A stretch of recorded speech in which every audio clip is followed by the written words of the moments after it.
Assalamualaikum warahmatullahi wabarakatuh. Halo Sobat Gerobakan Gokil semuanya. Sehat ya untuk hari ini ya. Nah, pasca HUT PDIP yang ke-52 kemarin, Bung Adi Prayitno, pengamat politik, ini memberikan pesan yang menohok bagi Megawati, bagi Guntur Romli, dan Deddy Sitorus CS lah, yang selama ini masih saja menyerang-nyerang Pak Jokowi. Bung Adi Prayitno itu begitu terharu akan respon Jokowi yang memberikan selamat kepada PDIP ketika berulang tahun. Di lain sisi, pada HUT kemarin, pidato Bu Mega juga masih saja loh menyindir Pak Jokowi, mau ambil partai, mau jadi ketum, ya jadi bahan bercandaan lah dalam acara tersebut, gitu ya. Dan Bung Adi Prayitno memberikan pesan yang begitu menohok dan tentunya terharu ketika mendengarnya ya. Nah, tanpa berlama-lama lagi, berikut adalah video lengkapnya. Check this out. Ini bayar wes katanya minta saya ketum lagi, tapi anak buahku nek ngene kabeh moh. Wah, terus ada yang kepengen. Gile. Siapa yang kepengen niku? Ayo. Gitu aja ada yang di sono nggak ngomong, berarti dia mau. Pak Jokowi sudah dipecat kok. Gila dah. Saya mengucapkan selamat ulang tahun yang ke-52 pada seluruh keluarga besar PDI Perjuangan. Di tengah perayaan ulang tahun PDIP yang ke-52, saya kira ada satu peristiwa politik yang cukup mengharukan, yaitu adalah momen ketika Jokowi mengucapkan selamat ulang tahun kepada PDIP dan keluarga besarnya. Bagi saya ini cukup mengharukan, mengingat Jokowi itu sampai hari ini adalah sosok yang tanpa henti diserang, tanpa henti dihujat, tanpa henti dituduh sebagai sosok yang dinilai merusak demokrasi, dituduh sebagai orang yang tidak pernah berterima kasih kepada PDIP, dinilai sebagai sosok yang kemudian ingin menghancurkan PDIP dan seterusnya dan seterusnya dan seterusnya. Bahkan ketika Hasto ditetapkan sebagai tersangka oleh KPK, itu juga dikaitkan dengan sikap kritis Hasto kepada Jokowi di akhir masa kekuasaan politiknya. Oleh karena itu wajar kalau kemudian saya dan publik melihat ini adalah momen yang cukup mengharukan.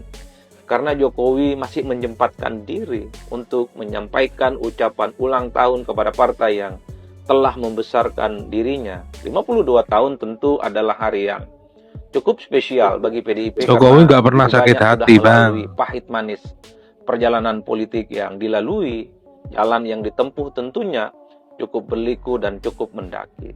Tapi secara politik ya, kalau kita mau menganalisa apa yang disampaikan oleh Jokowi, ucapan selamat ulang tahun kepada PDIP, sepertinya ada 3 hal. Pertama, ini Jokowi ingin menunjukkan kepada publik sebagai sosok yang berbesar hati.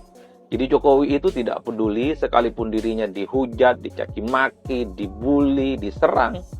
Sampai hari ini tanpa henti, Jokowi terus ingin menyampaikan bahwa sehebat apapun peperangan politik itu, jangan pernah itulah hebatnya Jokowi. Ucapan-ucapan spesial di hari spesial bagi sebuah partai politik, terutama bagi PDIP yang telah ikut membesarkan Jokowi. Jadi berbuka ataupun berbesar hati ini adalah menjadi penting sebenarnya dalam politik di tengah kekisruhan antara Jokowi dengan PDIP. Biasanya kalau orang sudah berkonflik, jangankan mengucapkan sesuatu, mengucapkan selamat, menyebut identitas, menyebut nama orang-orang yang bertikai itu biasanya agak enggan dilakukan.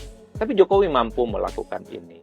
Yang kedua, saya kira dari segi strategi komunikasi politik ya, Jokowi itu ingin menegaskan bahwa sehebat apapun konflik dan perang politik, tapi jangan pernah bahwa komunikasi dan ucapan-ucapan yang tulus itu terus untuk bisa disampaikan. Meski pada saat bersamaan misalnya tidak bisa kita pungkiri, ada saja yang masih menuding bahwa apa yang disampaikan Jokowi, ucapan ulang tahun ini adalah sebagai bentuk untuk pencitraan, mencari muka, mencari perhatian, dan seterusnya, bukan sebentuk Itu pernyataan Guntur tulus Romli dari yang bicara Jokowi, kalau gitu ya. seperti Tapi itu. apapun motifnya, secara komunikasi politik ini bagus. Jokowi itu terlihat sebagai orang yang tidak baper secara politik.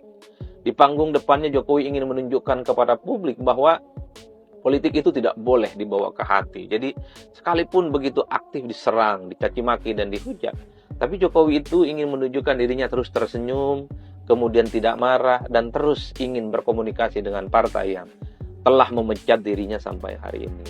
Itulah yang kemudian menegaskan satu hal, bahwa dalam konteks politik mestinya tak ada permusuhan abadi dan tidak ada pertemanan yang cukup abadi. Karena dalam politik yang abadi itu adalah kepentingan itu sendiri. Jadi itulah yang sepertinya Jokowi ingin tunjukkan. Bahkan kita tahu bahwa secara fatsun politik, jangan pernah membenci orang itu sampai mati. Karena orang yang kau benci itu bisa saja akan kau cintai seumur hidupmu.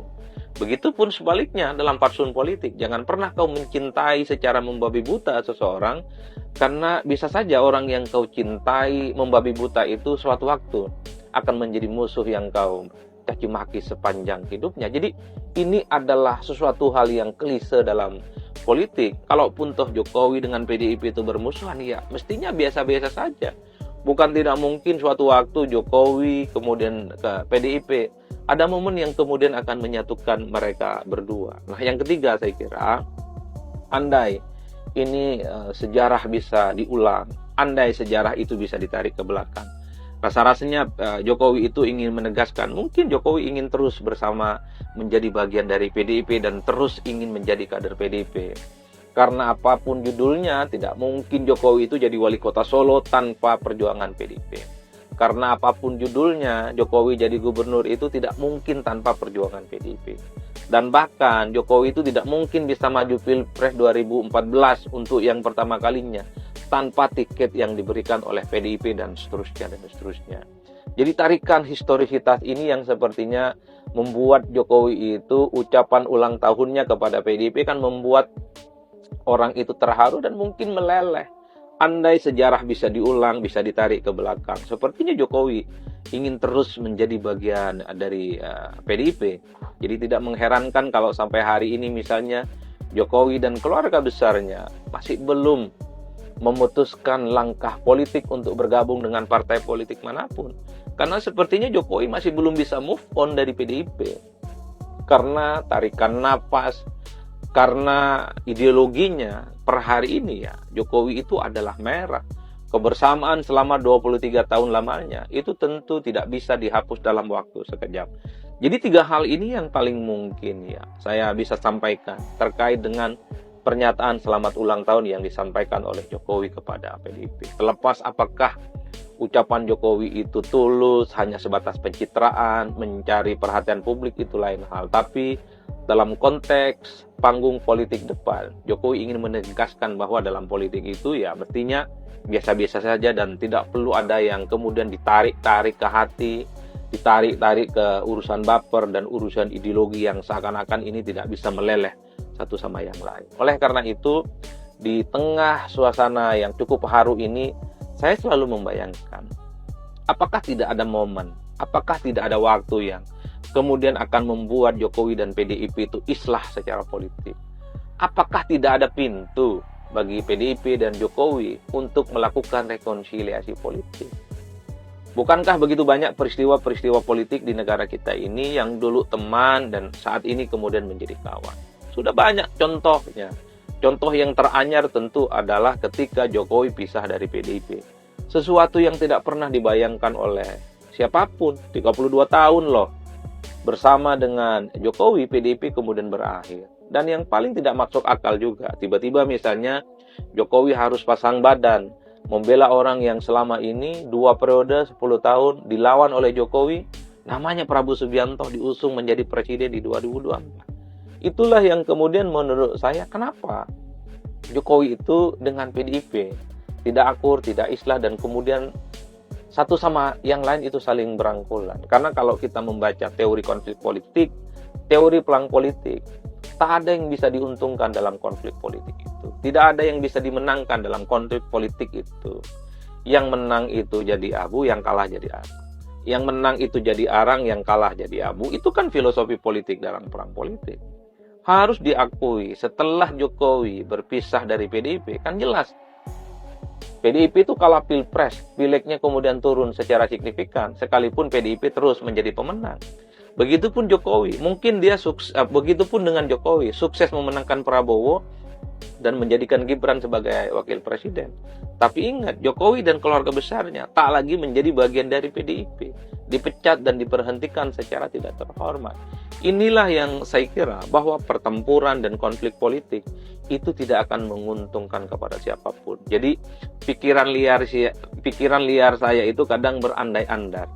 Apakah tidak mungkin ya suatu waktu, entah itu kapan, Jokowi akan memaafkan PDIP, begitupun PDIP, apakah tidak bisa memaafkan Jokowi sebagai sosok yang dalam banyak hal juga telah berkontribusi kepada PDIP.